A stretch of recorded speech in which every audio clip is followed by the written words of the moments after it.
अगर हम मान लेते सोना के चम्मच लेकर पैदा भी हुए, क्या इसके लिए माफ़ी मांगे उनसे? भगवान ने पैदा किया है कि नहीं? चुनाव लड़े हैं, कभी नहीं हारे हैं, रिकॉर्ड रहा है। कौन सा केजरीवाल साहब इस बार हार जाएंगे?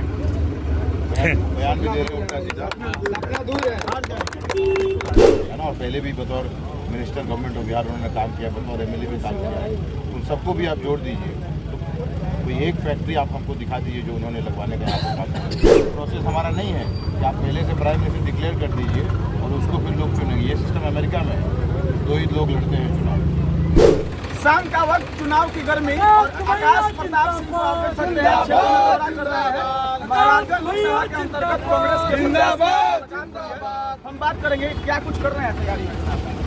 दूसरी तैयारी क्या करनी है, लोगों से मिल रहे हैं जितना हो सके।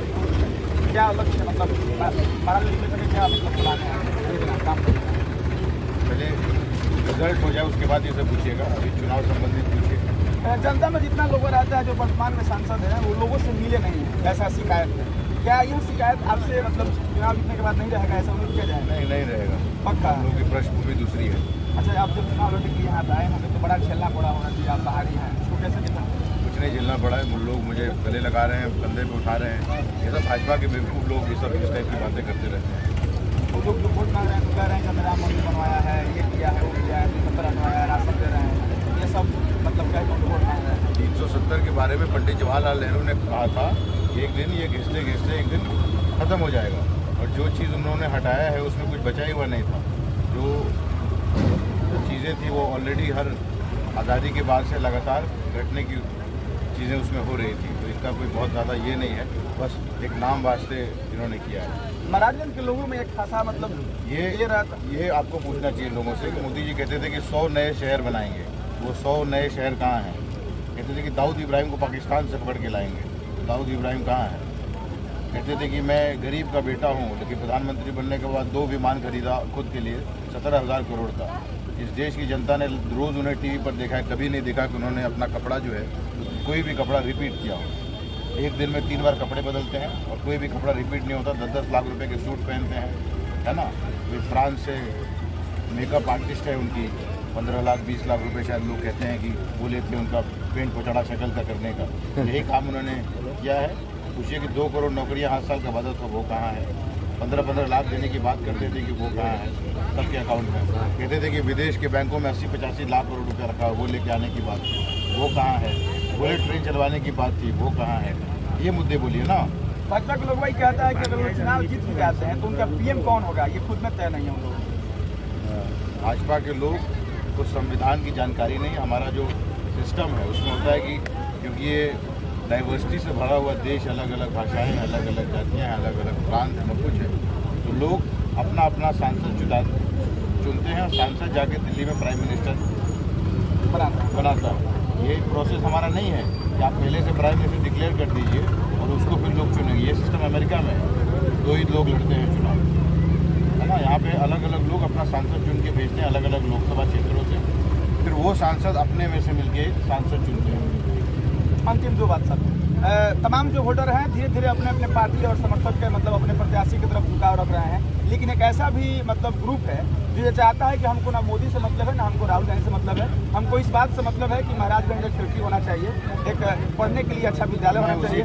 मैं उसी ग्रुप का आदमी, मैं उसी उनकी जो थॉट प्रोसेस उसी को हम लोग रिप्रेजेंट करते हैं। अगर आप क्षेत्र भ्रमण करें, 10 साल हो गए केजरीवाल जी के, और 10 साल से लगातार इन लोगों की मजबूत सरकार देश में, लगातार बिहार में भी सरकार है, तो क्या किस चीज़ की कमी थी केजरीवाल जी के पास? यहाँ पर एक फैक्ट्री नहीं वो बिठा पाए 10 सालों में, है ना। और पहले भी बतौर मिनिस्टर गवर्नमेंट ऑफ बिहार उन्होंने काम किया, बतौर एमएलए भी काम किया है। उन सबको भी आप जोड़ दीजिए, तो कोई एक फैक्ट्री आप हमको दिखा दीजिए जो उन्होंने लगवाने का यहाँ पर काम किया। अंतिम बात, नीतीश कुमार ने कोई सुई की फैक्ट्री नहीं लगवाई बिहार में, वैसे उन्होंने भी अपने एज मेंबर ऑफ पार्लियामेंट ये चीज़ यहाँ पे नहीं की। वो जो छोड़ दीजिए, 80% सड़क यहाँ पे ऊबड़ खाबड़, लोगों की बेसिक डिमांड है कि पैसेंजर ट्रेन पटना से मिल जाए, वो नहीं है। लोगों की डिमांड है कि दिल्ली बॉम्बे से हमारी कनेक्टिविटी हो, महाराजगंज छपरा के लोग देश में हर कोने में आपको मिल जाएंगे, तो ये अनिवार्य है कि उनकी कनेक्टिविटी हो बड़े महानगरों से। ये बेसिक चीज़ें नहीं हैं, फैक्ट्री वगैरह तो बहुत दूर की बात है। अंतिम बात, साहब कहते हैं कि आज तक हम जो चुनाव लड़े हैं कभी नहीं हारे हैं, रिकॉर्ड रहा है। कौन सा? केजरीवाल साहब इस बार हार जाएंगे? बयान भी दे रहे हैं उल्टा सीधा। मुझे इसकी जानकारी नहीं है कि वो शायद चुनाव हारे हैं या नहीं हारे हैं, लेकिन ऐसा कह रहे हैं। समर्थक लोग ऐसा कहता है कभी चुनाव नहीं आ रहा, जो भी लड़ाई जीतता है, मैंने मुखिया से लेके एमएलए से लेके इस टाइप की बात पहले करते थे, नहीं करते थे, इस बार क्यों कर रहे हैं? हार का डर सता रहा है, तभी ये सब निकल रहा है ना मुँह से। कभी नहीं हारे हैं, लगता है इस बार हार जाएंगे, फिर भी बोल रहे हैं मीडिया को कि नहीं हारेंगे।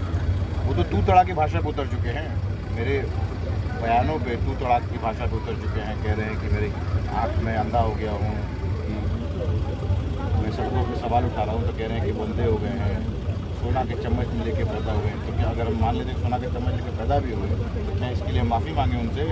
भगवान ने पैदा किया है कि नहीं?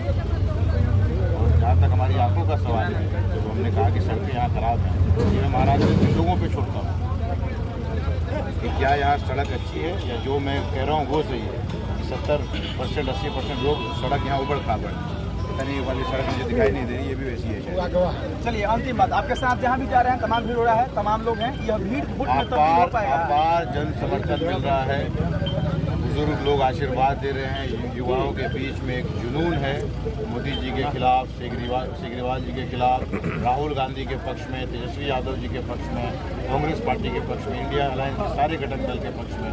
और यहाँ पे चुनाव जनता लड़ रही है, हम लोग यहाँ बहुत बड़े मार्जिन से चुनाव जीतेंगे। चलिए बहुत बहुत आकाश भैया जिंदाबाद, जिंदाबाद, जिंदाबाद, आकाश भैया जिंदाबाद।